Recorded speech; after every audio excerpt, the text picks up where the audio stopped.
Romantic poets and their successors. The 20th century is often seen as the era of experimentation, but in fact, throughout the 19th century, poets in Europe and the Americas were inventing startling new poetic forms and resisting traditional expectations. Romanticism often feels like a frustratingly loose term, encompassing so many styles and practices that it ceases to mean anything at all. It is often defined as a rejection of neoclassical styles, as well as the rejection of reason as an organizing principle for art and society. The image you see is a portrait of poet Christina Rossetti. Romantic art often dwells in wild, ghostly, and exotic settings and embraces a turn inward to the emotions, dreams, and fantasies.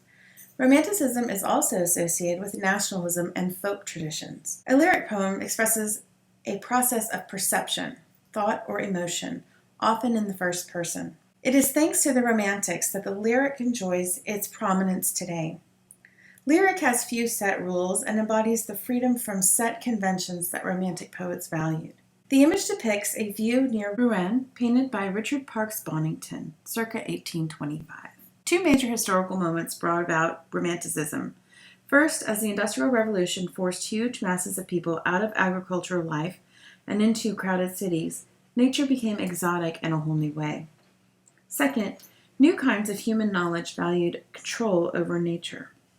For example, the gardens at Versailles, followed by a rigid geometrical design marking the power to subdue and order nature. The image shows a page from Songs of Innocence and Experience by William Blake, circa 1825. Just after the midpoint of the 19th century, a handful of French poets transferred Romantic poetry in ways that would have a profound effect on world literature.